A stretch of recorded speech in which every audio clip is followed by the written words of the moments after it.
We see the demand side from consumers causing the shape of trade to shift, both in terms of the way we produce traditional goods and services in a much more sustainable and greener way, but also this new opportunity opening up with new value chains being created.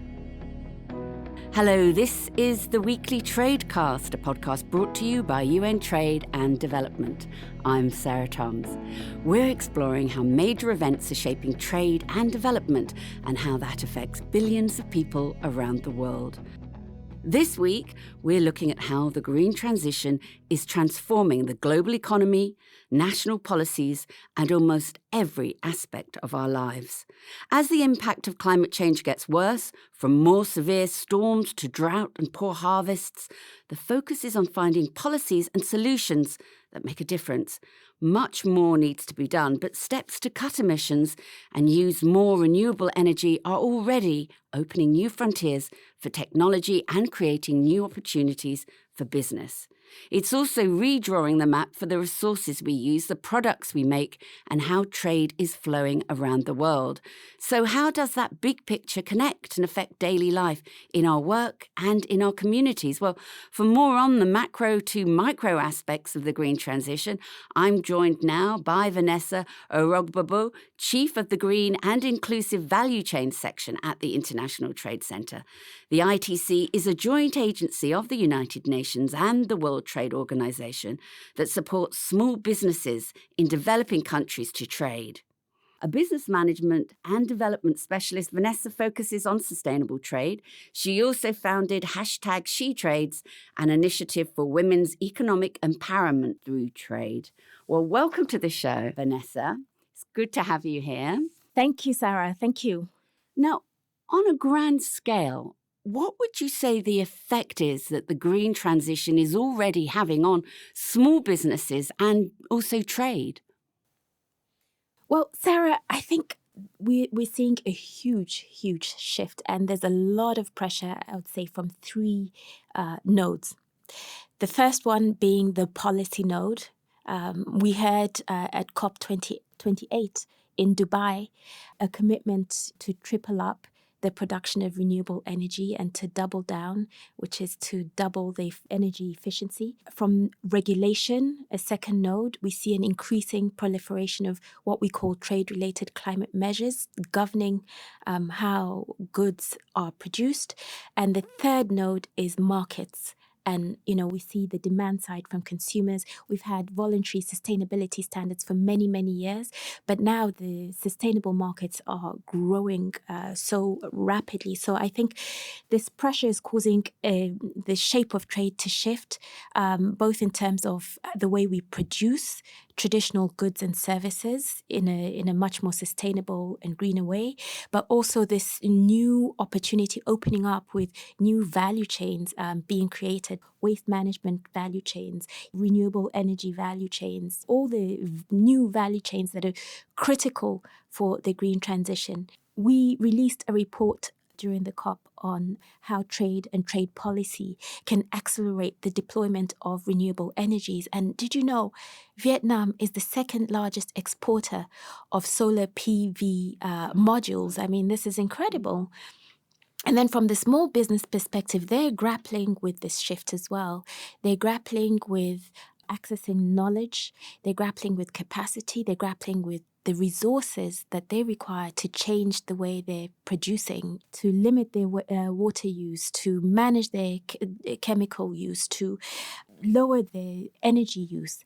And on the one hand, we're seeing them reduce the costs of production from going green, but at the same time, they're having to think about how to access the finance they need to invest to make those shifts.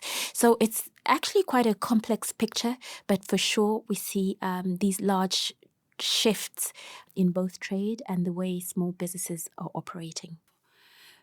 Looking ahead, Vanessa, a lot will depend on the steps that we take today.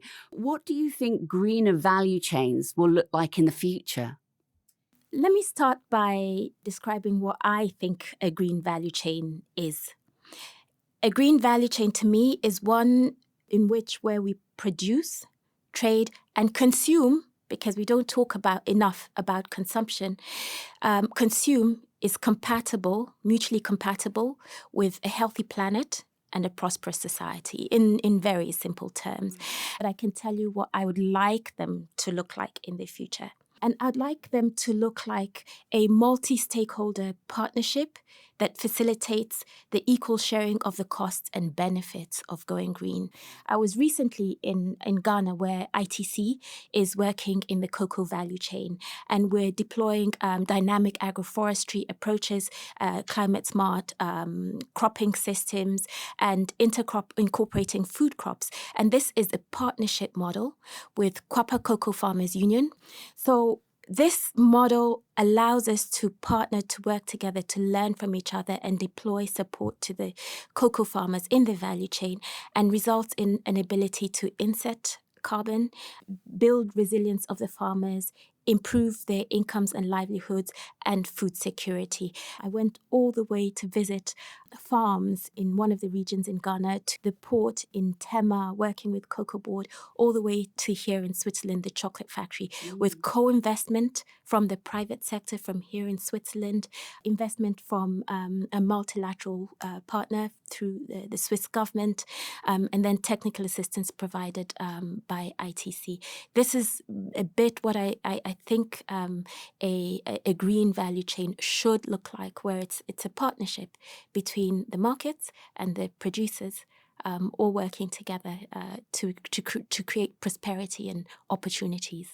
As we move to this greener future, how is that reshaping policies, plans and actions at the national level, especially for developing countries, so they can see the benefits? From the climate policy perspective, countries have been very active. At the top of the mind of every policymaker, whether it's developed or developing country, is jobs and economic opportunities. So what we see is trade policymakers also increasingly thinking about how to bridge those climate objectives with bridging the protecting the climate with pursuing sustainable development goals and promoting jobs through this. We had also the Trade Ministers Coalition for Climate. They were very active at the COP, and they have been very active in thinking through how their trade policies can contribute to the green transition. So we can see this movement. There's a lot of learning, there's a lot of sharing, there's a lot of exchange in this move to make trade and trade-related policies compatible on the ground with these climate policies. Going from macro to micro, what do these shifts mean for businesses and workers and societies? And what kind of changes can we expect to see for real people in their lives? We are going to need a big investment in skills for the new type of jobs that we see. It's not just the skills we need, it's a mindset shift that we need as well. It's this mindset shift, not only having the skills, but to use those skills to create new types of opportunities. And I think that's what it really means. We're rational. And if we can inspire young people and the young generation to, we can invest in the young generation with skills, new green skills, and then inspire them to create that mindset shift that's required for thinking of the new society, the world of the future. Money is obviously the big question, right? So with COP29, where do we stand with the amounts of funding and the priorities and the prospect for real action? I think signs are encouraging. There are three things that we need to pay attention to. One is how much are we actually going to get? Multilateral development banks will play a big role in this, and all of them were very active in the COP. The second thing that we need to look at is from who. So going beyond the commitment from developed countries to counting the contributions that are already being made from developing countries. For example, China is a huge contributor to climate finance, whilst not changing their status as developing countries. And then the third thing to look out for is what will the quality of that finance be? So how accessible will it be?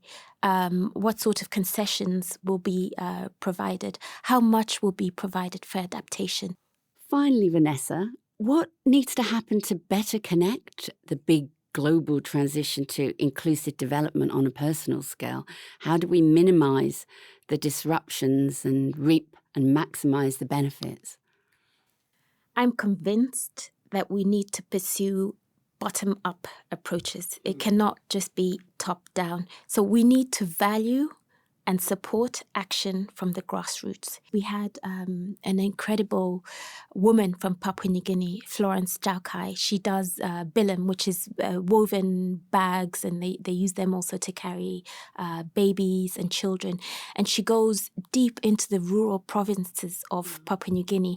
She's not got an academic qualification. She said, she kept on Googling what certain terms meant. But, she and the thousands of women that she works with in the rural provinces of Papua New Guinea understand climate change. They see the impact that climate change is having on their communities and in the environment that they live in. And I think that if we can enable that kind of grassroots climate action, and we can invest in that kind of grassroots climate action, then, that leadership that we see on the ground is incredibly powerful, and it sticks. It's sustainable leadership. Secondly, we need to invest in innovation on the ground. And I think innovation and leadership from the ground, that's really how we get to connect, the global to the local, and really use the transition as a way to create new opportunities. Right. Well, thank you so much, Vanessa. That's really been very illuminating. That was Vanessa Erogbogbo from the ITC. Tune into the Weekly Tradecast next week and every week for more insights on the most pressing issues around the world of trade and development. And there's even more on our website, unctad.org. I'm Sarah Thompson, Geneva. Goodbye for now.